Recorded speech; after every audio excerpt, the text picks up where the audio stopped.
Welcome to the Business of Story, where we connect you with the leading minds in the art of business storytelling. Learn from best-selling authors, Hollywood screenwriters, makers, content marketers, and brand raconteurs on how to craft and sell compelling stories that sell.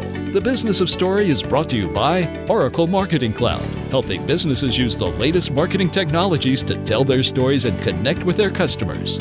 Emma, which provides innovative email marketing tools and services that drive brilliant results. And by Convince and Convert, digital marketing advisors and counselors to leading brands and organizations worldwide. Convince and Convert helps you gain and keep your customers online. Here's your host, Park Howell. Hi, and welcome back to Business of Story. I'm Park Howell, and I am tickled that you're here today because we have not only a special guest, but a special friend of mine. His name is Michael Gass, and he has been helpful to not only me over the past 7-8 years, but to hundreds of ad agencies and communications firms around the world to help us all better understand our own stories, see how they are expressed through our brands, and create a rifle shot position for our companies so that we can stand out in the cacophony of communication and competition that we all experience in this world. Now, it's okay if you're not a public relations firm or an ad agency or a design firm or an SEO firm. If you're simply a professional services firm and you are working in the business-to-business marketing and you find your business is stagnating because you're caught up in old-fashioned features and benefits talking narrative, please listen to today's show because Michael is just an amazing person when it comes to really understanding how to identify what your core brand story is and how you can really become a differentiated brand in the marketplace because of it. He will take us through his steps on how to use inbound marketing to attract large fish from around the world into your own hometown, into your own backyard, even if you're just a solopreneur. The show is that good. And these are the kinds of guests that I like to bring to you here on Business of Story, and information you can find at businessofstory.com. There's a wealth of information in the blog, in the podcast, the library, resource information that informs our entire approach to Business of Story. And of course, I have a number of free tools that you can download right now to help you get your brand story straight. So, without further ado, let me bring to you my friend, branding expert, story consultant, Michael Gass. Michael, welcome to Business of Story. Good to be with you, Park. You know, it's so great to have you here. I really count you as one of my friends in the advertising business. You were a tremendous help to me and my agency back in, I think, 2008, right as that wonderful recession kicked off. Right. And we were all scrambling around wondering, how are we going to survive this mess?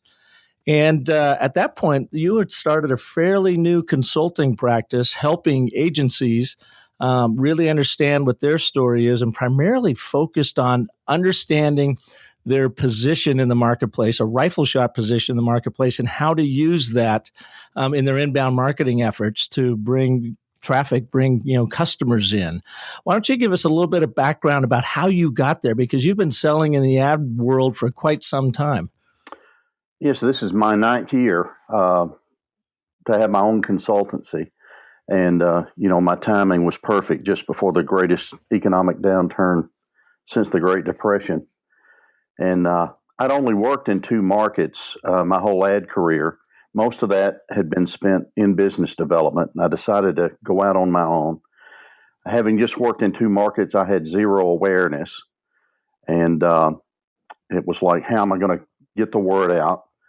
I created the Fuel Lines blog and was very specific on my target audience, fueling ad agency new business from the get-go. And my 4th client is on the West Coast in Costa Mesa, California. And, I'm in Alabaster, Alabama, suburb of Birmingham. And I'm thinking, what would it have taken using traditional marketing methods to have had this opportunity? And I've really built an international consultancy by being that focused. And I had friends that told me that my kids would be on welfare Just being a business development consultant to small to mid-sized agencies. And it's just been the opposite. And I've done workshops and training events, Havas Digital 2-day retreat in New York with like new business development people from 17 different countries. I've been conducted workshops at the Ritz in London.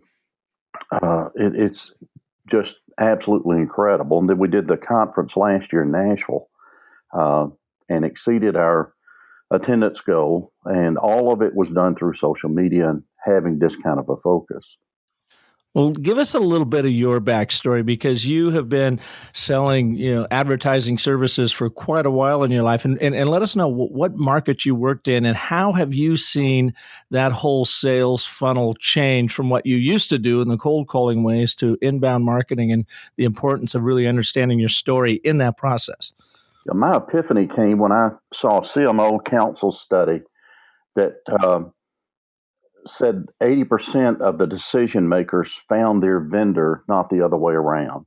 And it was like this light came on and I got it. It was a transition where we're going to move away from more of the interruptive type tactics, such as cold calling, which I was very good at, to more of the inbound model before we were talking about it being inbound, and content being the fuel for that. And the way it's worked for me, in 9 years, I've never made a cold call. And it's almost like a perpetual pipeline of leads that is so consistent and such an efficient process. Most of the agencies that I was working with, they were in this perpetual state of redesigning their website and rebranding. And they could never quite get there because it required tough business decisions. And they understood that new business was changing because, the interruptive tactics just weren't effective any longer. And my services came up on their radars. They were searching for new business help. I own the number one position in organic search for ad agency new business. And so when they initiate the call, that dynamic is so different than if you're pursuing it. So instead of chasing new business, it's all about being found. 2015, we've got such a gluttony of content as everybody is now on the content bandwagon, some 8-9 years later. And most of that is so generic and unfocused and non-targeted, because most of the agencies, they're repeating what they were doing offline, and that they have no target audience. Michael, you bring up a really good point, and I think it goes back to that idea of it's impossible to operate on yourself. And I found it difficult with my own agency when we try to rebrand and reposition and refocus what we do, that you need sort of that outside person looking in. And you were very helpful for us back in the day in 2008, and actually have been very helpful with me again with Business of Story this past year. Why is it so difficult for agencies who should be experts at branding, so difficult for us to brand ourselves? Well, agencies don't practice what they preach, for one thing. They look and sound the same, and they really feel that they're differentiated from their competitors when they're not. And it's that refusal to identify with a target audience. They're afraid of positioning. They're afraid that they're going to miss an opportunity. And so in a practical way, we had to create a blog offsite because they were in this perpetual state of rebranding, redesigning their website. But then we started having great success with that because social media is people connecting with people, and agencies were trying to lead with brick and mortar. And when we would build a niche blog around the agency owner or owners, the site was much more personal instead of corporate. It also gave them the gap between, the website is all about you. It's all about credentials, capabilities, and case studies. But the blog is all about the audience, and it shouldn't be that promotional material. And this gave them an opportunity to kind of fish for specific fish with a particular bait and get the bait away from the boat so you don't scare off the fish. And like one agency that I was working with, Sheehy and Associates, uh, a media agency that had about 43 staff members with a very small creative department of 3, and trying to help them to identify with a specific target group. We created a blog targeting multi-unit retailers, and the commonality that they had in working with companies like Kroger is that they helped start a lot of stores. So we built a blog around the president, Scott Kuhn, and then the creative director, Dave Carter, which are partners in the agency. And they became the store starting gurus. And we own the storestarters.com. Resources for creating great grand openings is the tag. And just this past year, they landed the Burlington Coat Factory account in helping them to start 22 new stores last year. And that was with a creative department of 3. And they got that business apart from an RFP and apart from pitching. They got it based upon a positioning of expertise that we were able to create relatively quick around all of these articles and resources and helps on how to start a new store. So you have this small Midwest agency that has, I imagine, a difficult time competing with all the big dogs out there for a brand like Burlington Coat Factory. But by having this rifle shot positioning and understanding how to tell that story online, it all of a sudden separates them from the competition, gives them a leg up, if you will, and they're able to land a very significant piece of business. Right. Yeah, you did. Go ahead. Well, they will allow me to help them to get much tighter, focused, and targeted than they would ever allow me to help them do that with a website.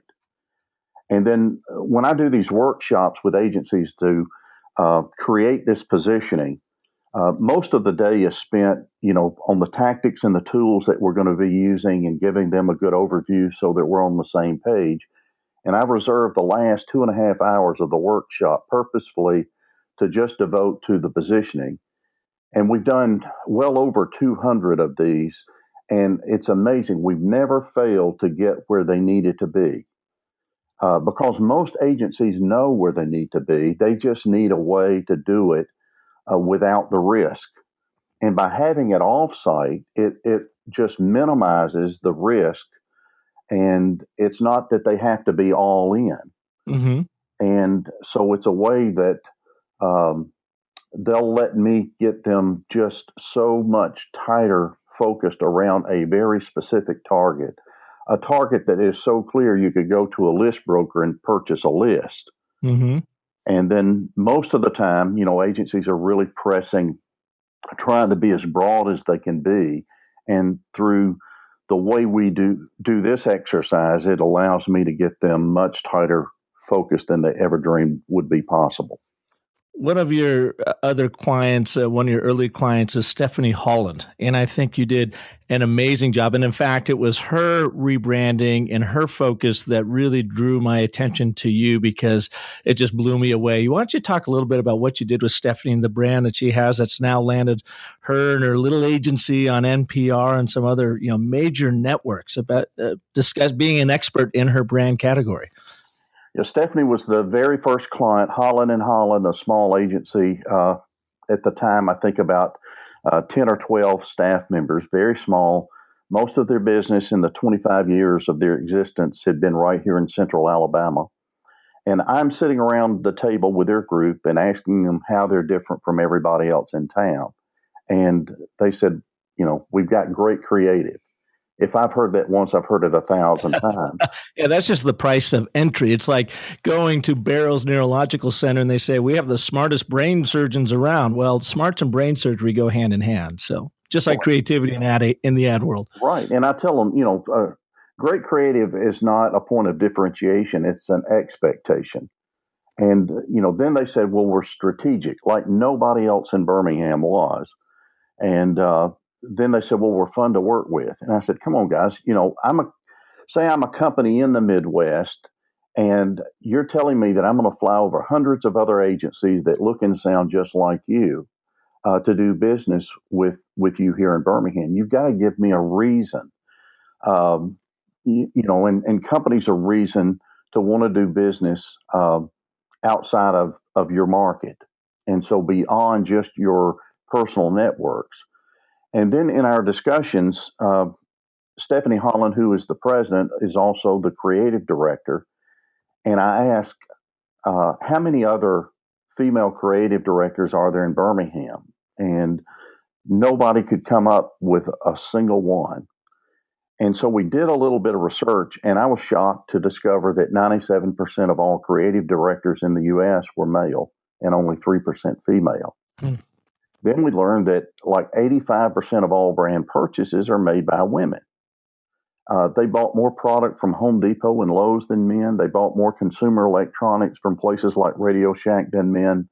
They bought more NBA and NFL apparel than men did. And they even bought more hamburgers than men because women are the purchasing agent for the family. And I could see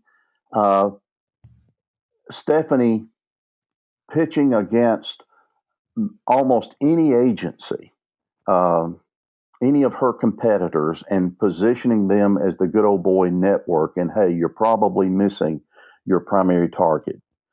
And so we had a problem immediately. Stephanie was really afraid of this because in her 25 years, like 95% of her client base were male advertisers, and she didn't like working. She didn't like working with women, and she was afraid it was going to position her as being a feminist, and she was far from that. And so we came up with a concept capturing the number of women, as purchasing agents for the family. We came up with a blog title, Sheconomy, SHE-CONOMY.com, a guy's guide to marketing to women, and started creating these articles. And men would almost go through the 5 stages of death, Kubler-Ross's, and so the first is denial. And a lot of guys would just kind of oppose the thought that they were missing their target group. But in the depths of the recession, it was getting their attention. And they would think, we need more pink and lace. And then that would be another post where Stephanie would address, it's not pink and lace. Women have different motivators than men. And it would be like they would finally surrender and they would call Stephanie. This little agency had never been in a national pitch, and they've been in 3 with this positioning. And then she called me last year and she said, I'm in California. Guess who just hired us? And I said, who? And it was Porsche. And so this little bitty agency here in Birmingham has had the attention of national brands and all of these great opportunities. Stephanie is speaking on the subject. She was speaking at a World Business Conference in Poland last year. And it's really put them on the map. She's been interviewed by NPR Radio, The Wall Street Journal, Forbes. And it allowed her to do it in a way that she was much more willing to create, this niche blog because it lived off site. And it was almost like having her own focus group. As she had success, she would incorporate more and more of what she was learning into the overall brand of the agency. Mm-hmm. And the tools are the tools. I mean, social media, inbound marketing, but it comes back to that story of understanding the story that positions her brand in the story cycle. That is our very first chapter, chapter 1, the backstory. And I asked brands to get, to refine their story down to where they've been, where they now, where they're going, and then take them through a process of understanding not only the industry that they're in, but what is the number one specialty? What do they do better in that industry than anybody else? Mm-hmm. In her case, I guess you'd boil it down from the industry is overall communications. The category is advertising and marketing. The specialty is marketing to women. And then her number one specialty is the number one voice to marketing to women, or as you had said here, the guy's guide to marketing to women, and she's your go-to source for it. So when we come back, I want to ask you, why is it so hard for us to focus down to a specific brand position, brand story, and not only in the advertising and marketing world, but across the board in all professional services firms? It seems to be the most difficult thing to do. We want to be kind of all things to all people within our industry in hopes that we don't lose any potential revenue channels. But you have demonstrated that it's exactly the opposite, especially in hard times, that you have to have a rifle shot. So why don't we talk about that when we come back right after these messages?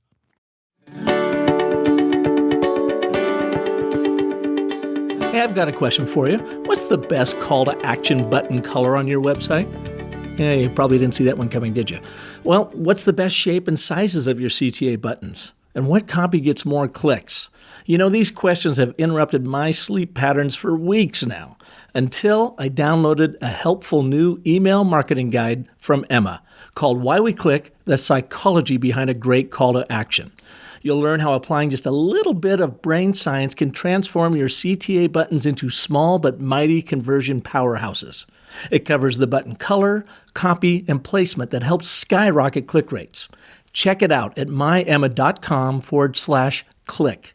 Emma helps marketers everywhere send smart, stylish email newsletters, promotions, and automated campaigns, and help us all rest a little easier knowing our email marketing is doing its job. So check out their new publication at myemma.com/click. Welcome back to Business of Story, and my guest and my friend and my confidant in a lot of respects in the advertising world, Michael Gass of Fuel Lines. Michael, it's so great to have you here on the show today. Often on our shows, we have what quote unquote story artists, people from Hollywood, BBC, authors, screenwriters, coaches from around the world that talk to us about how to literally craft a story. But in your case, it's really fun to have you here because it's where the rubber meets the road, especially in the advertising world, is you help agencies get their brand story straight by understanding what their absolute rifle shot position is in the marketplace. And you came in and helped me back in 2008 when the recession hit. We lost a lot of business, like a lot of agencies did. And I was kind of scrambling around because I was feeling we were all things to all people. You flew out to Phoenix, and we had a lovely dinner the night before and really got acquainted. And then sat down in my conference room. And I remember you looking around the room and looking at all the work that we had been doing in environmental work, water conservation, air quality work, social cause work, and that kind of thing. And it was really about the time green marketing was taking off. And you looked around the room, and I could only imagine in your head, you're thinking, how dumb is this guy? Because you're saying, basically, Park, you already have your differentiator. You are like the go-to green marketing agency, out west. With all the work that we had been doing for the 15 years leading up to that, not meaning to be in the green marketing world, but it kind of found us. And so wasn't crazy about green marketing only because it had a little bit of that trendy feel to it, but certainly all about sustainability. And we ran with that coming out of the recession, and it was very, very beneficial for us. We did a lot of work, which also attracted them the School of Sustainability at Arizona State University, where now, of course, I teach, and I teach executive masters from around the world on sustainability practices and using communications and storytelling. So I've even refined our positions that much more from not just being a sustainability agency, but a sustainable storytelling agency, and taking that much deeper now with the business of story, of which you also had a hand at in helping me refine that. But we'll talk about that in a little bit. But this is my long way of saying I think I was kind of pushing back, probably like all of your clients push back, when we feel like rifle shotting a brand position is not the way to go because we're going to miss out on business. Can you take us through that psychology a little bit and why it is so important to have that rifle shot?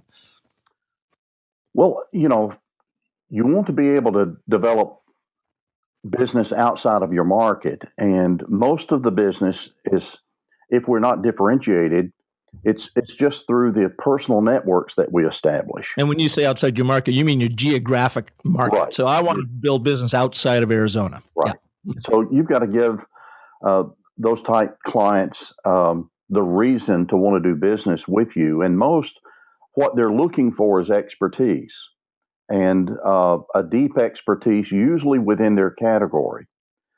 And, a commonality of experts is that experts write, which is very conducive to content marketing and this niche blog that I've talked about, and developing that kind of base of content that is very helpful information on their marketing and advertising challenges. And people want to work with other people that they know, trust, and like, and this accelerates that.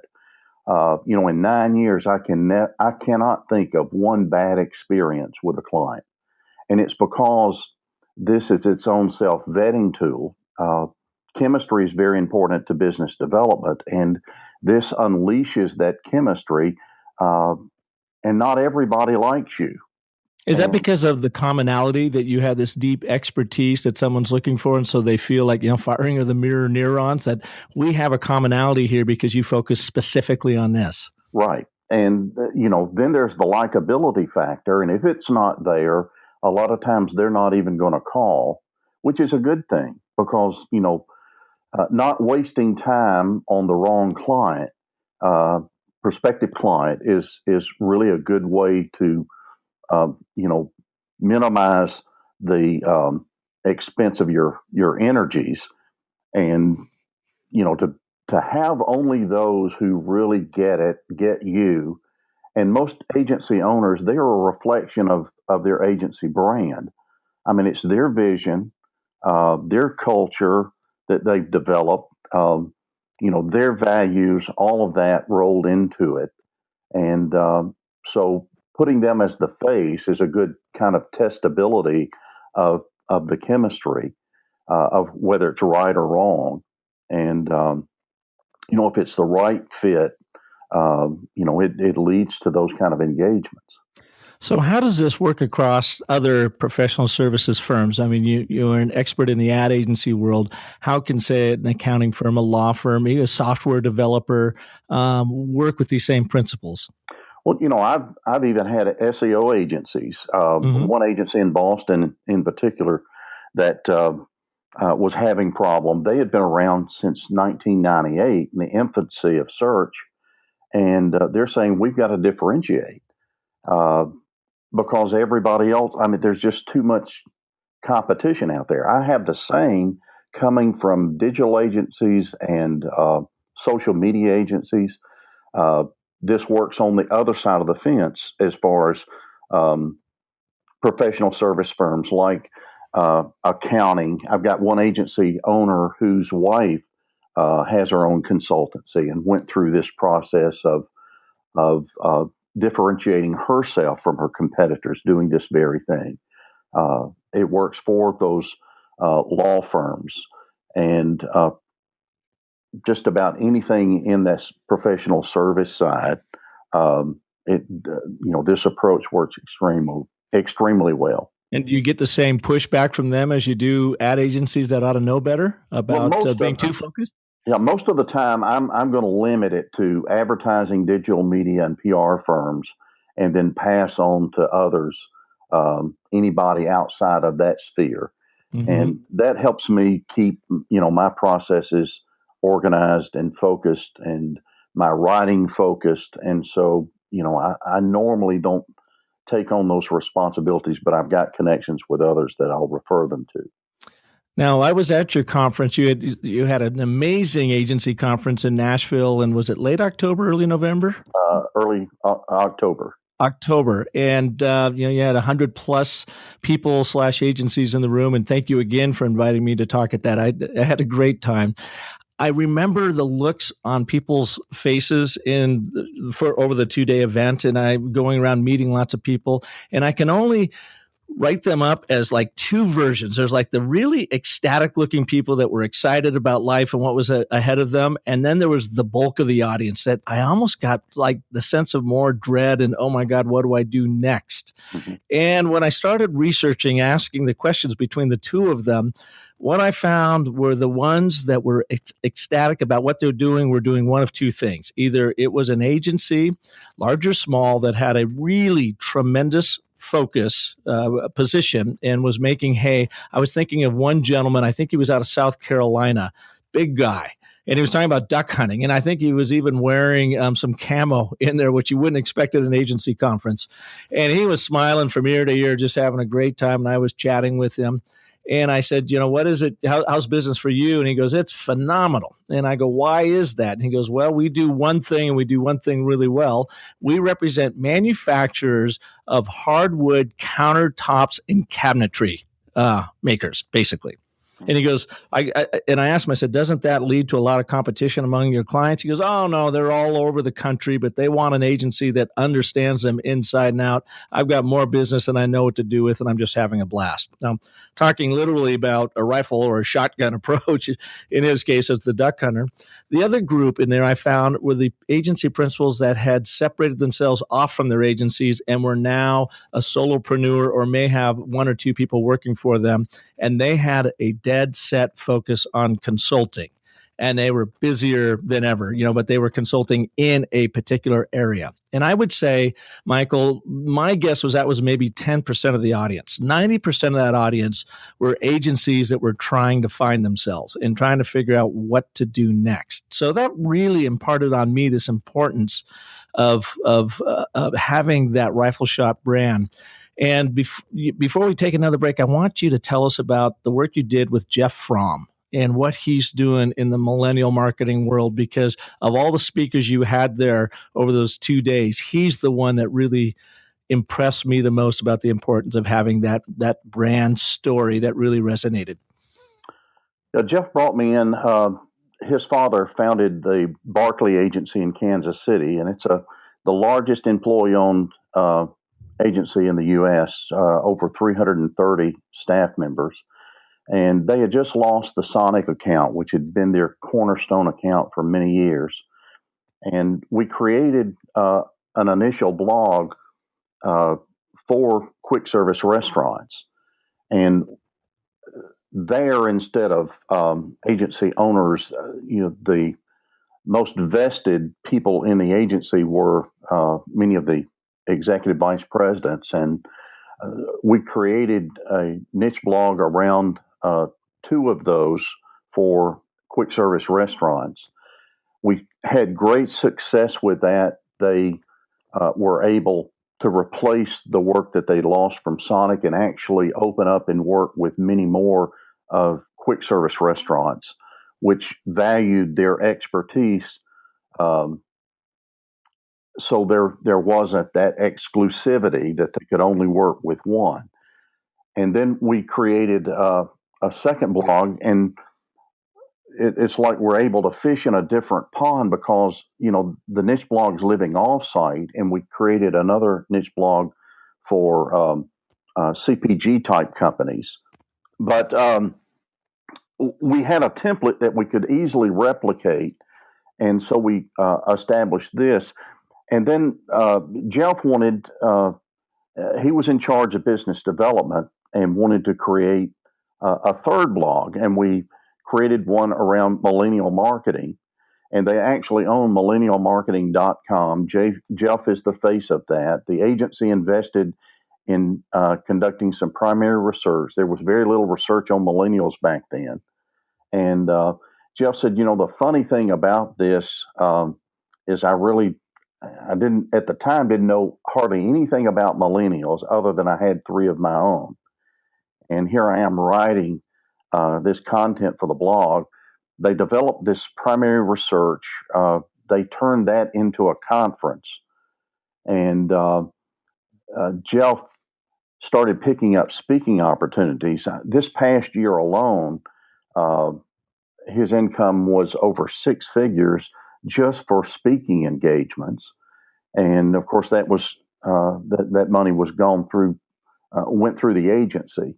And they were pleased for Jeff to be out there speaking, because at almost every event that he was speaking at, he was generating opportunities for the agency. And he became the face of millennial marketing. They turned those posts and the research into a book, and which gave him even more credibility. But the focus was just so, rifled that he not only gained that reputation, but really earned that positioning. He knows more about millennial marketing than really anybody that I know, and being able to kind of own that space, and it's just opened up so many opportunities for the agency. So they're really thriving, and those two niche blogs or those three niche blogs are feeding a lot of their business development. Well, and what I love about that is here's Jeff, who's been in the advertising marketing world for a long time. So he knows the business inside and out.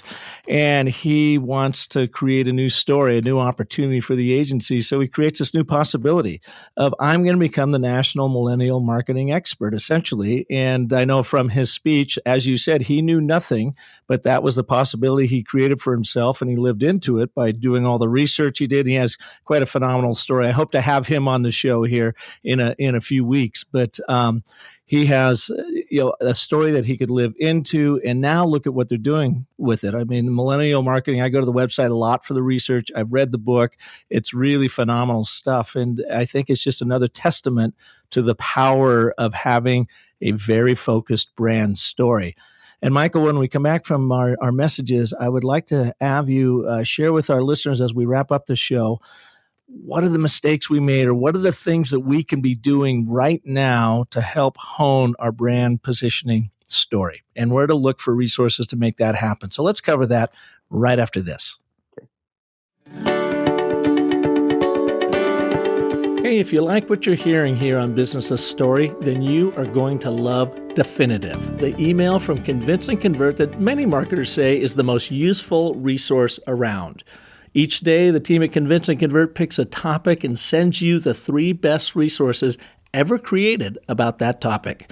It's topical, it's timely, it's useful, so go to definitivedigest.com and subscribe for free right now. To tell effective business stories means to truly understand your audience, beckon them in with a story they care about, convert them into a customer, and then nurture that relationship for lifelong brand bonding. That's not always easy to do, but marketing automation has made it easier than ever. The challenge is, how do you take all that data and turn it into drama? Well, the marketing gods over at Oracle Marketing Cloud have done that for us. They've created this easy-to-read and easy-to-digest guide called Marketing Automation Simplified Guide. It offers an introduction to the 5 tenets of modern marketing and breaks down the tips marketers need to know to automate and optimize. This includes data and targeting, email marketing, lead nurturing, lead scoring, content marketing, and sales enablement. So to get your free Oracle Marketing Cloud Guide, Marketing Automation Simplified, go to bit.ly/Oracle Automation. That's bit.ly/Oracle Automation, and start getting your brand story straight. Welcome back to Business of Story. My guest today and good friend, Michael Gass of Fuel Lines. And if you search ad agency new business, you will find him at the top organic search ranking on every single browser, every single search tool, because this man has built quite an empire of helping agencies understand their stories like they never have before, creating rifle shot brands that they can live into, and small agencies, the underdogs of the world out there, getting a leg up on the competition through the power of storytelling, of understanding what that brand story is and how to live into it as an agency. Now, Michael, it's been great having you here. Before we close the show, What can our listeners do right now besides hiring you? Totally understand that. We'll get to that in a minute, but how can they start doing some soul searching to understand themselves as either an ad agency or a professional services firm and getting away from the default brand settings of we're creative, we're strategic, and we're an awful lot of fun? What can they do to find what their authentic brand story is? Well, the way that I've done it in working with these agencies in the workshops, I've followed this same outline, and the first item on the outline is to define who the target is. And it's almost like putting together a jigsaw puzzle where you're looking for the pieces that are, the outside edges. And once you kind of get the outside edges connected, the puzzle becomes much easier. And that's the way it works as far as with an agency and their positioning. And when you have this discussion about, what are we good at, who is our best type clients, that type of a thing, and you start there until you can answer who is our best target so clearly that, again, you could go to a list broker and purchase a list. And if you have trouble defining those parameters of who that target is, it's going to be very, very difficult. Most of the time, it's much easier to identify with a category than some kind of a discipline or expertise or even an audience. But that's not always the case. But for the most part, it would be. But once they define who that target is, it will just help them to start moving through the process of what's needed to create this niche blog. The next thing that we move to is kind of the tag, like Fueling Ad Agency New Business, a guy's guide to marketing to women. And we know what words need to be in that tagline. I just went through this process, a workshop with an agency in Bethlehem, Pennsylvania, last Thursday. And we came up with the target audience was musical instrument and equipment manufacturers. Martin Guitars is one of their chief clients, and they've done a tremendous amount of work with Martin, and they want to expand upon that. And so the next thing we did was working on their tagline. We came up with helping music brands be heard. And that is going to set the tone and the purpose for the blog. And then we can expand upon that purpose through those posts. And then we came up with, in our discussion, the title, Sound Marketing. And so sound marketing, helping music brands be heard. And then we identify the keywords that we're going to put in every post title that would connect the audience with that content. And so those keywords were music brands. Those will be in 100% of the post titles that they create. And then we came up with the URL, musicalbranding.com. And then we identify the categories that we're going to be writing to, such as advertising, marketing, branding, trade shows, digital marketing, about 10 or 12 of those categories. And then I'll get them on a very short timeline to develop a base of content, like 30 posts in 30 days. And the reason for that, it replicates everything that's going to be happening in an agency. And, you're always busy. It's always chaotic. It's what we love about agency life, and it's what we despise about it. You start out in the morning and you never know how the day's going to end. But there needs to be a focus in getting this initial base of content. And what we'll do by the time we reach 30 posts, we will have a customized system of creating content so that we can get on a more realistic writing schedule of a post a week beyond that. And then the blog looks rich and full. It has the appearance of age, and we won't have any indicators of how new it is. And the prospective client audience will think that they've stumbled upon this great resource, not really seeing the strategy that went in behind to get them there.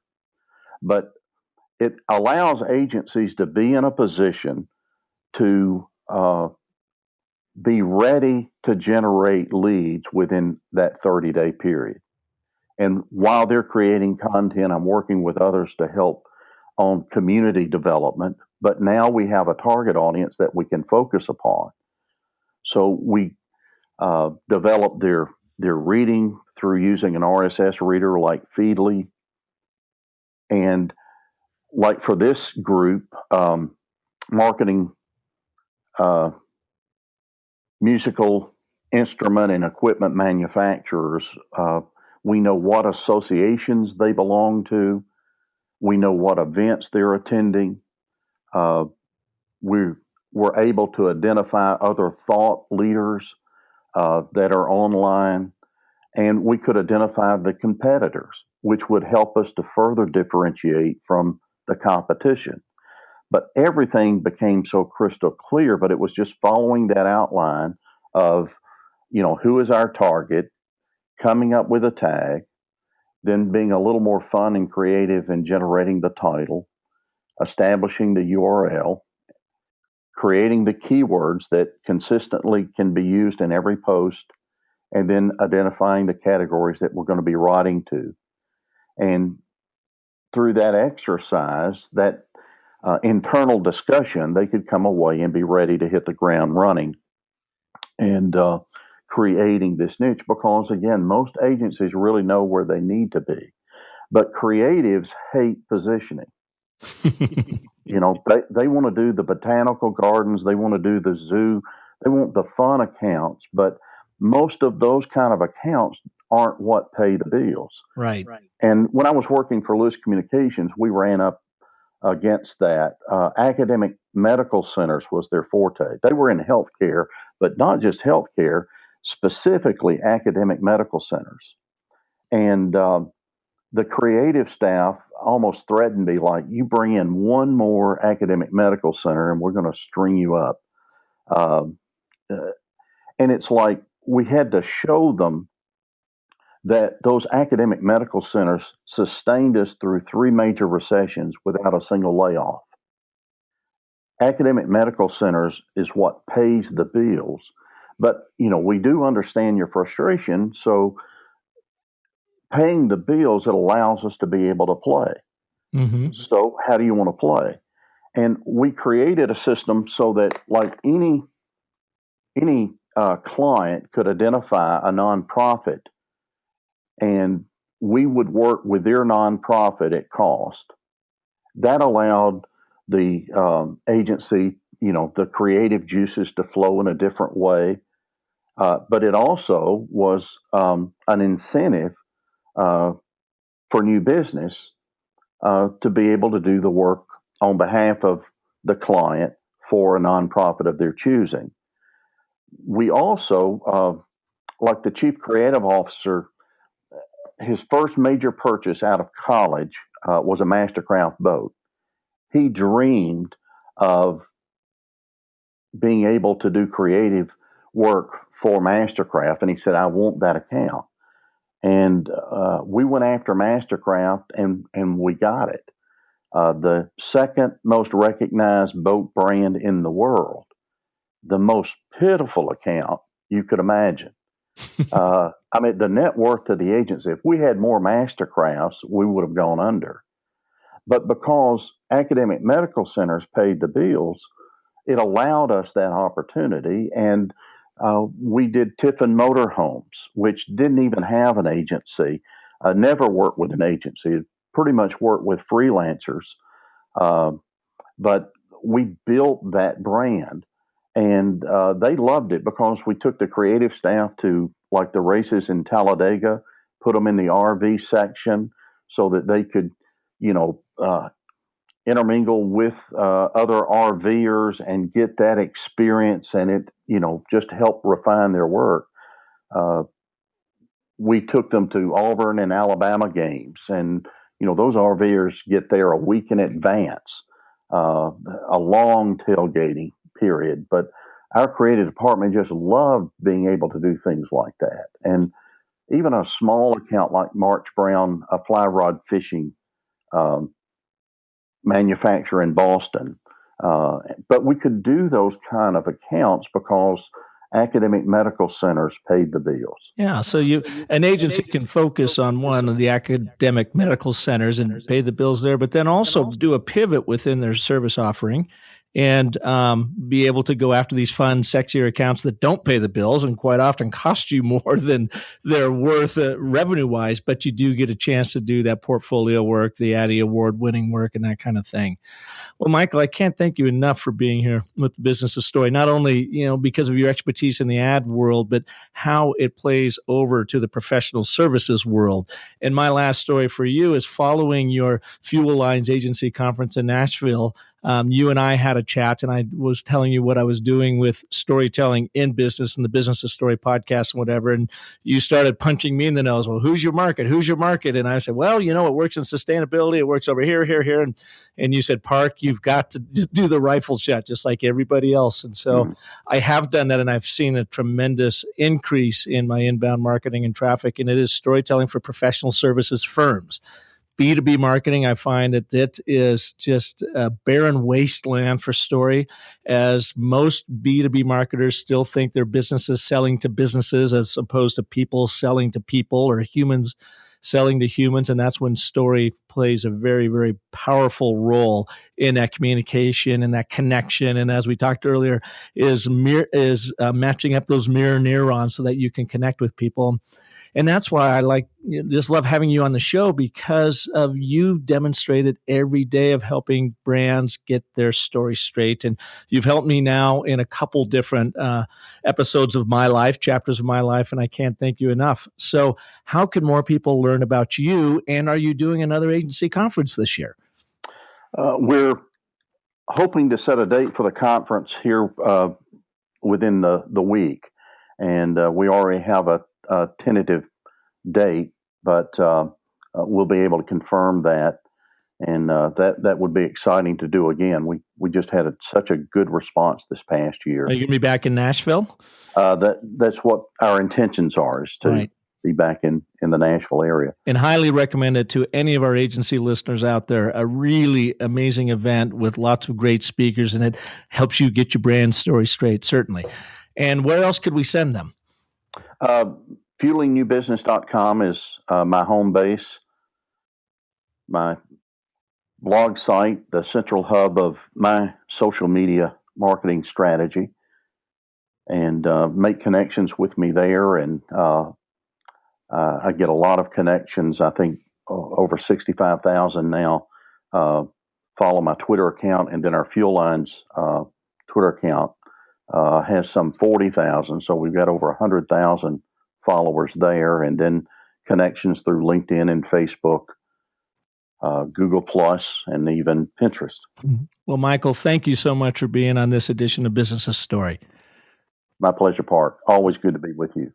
And thank you all for listening. Please tune in next week when we will have another amazing story artist, executive consultant to help you drive growth for your, wait for it, professional services firm. See what I did there, Michael? I got my focus down.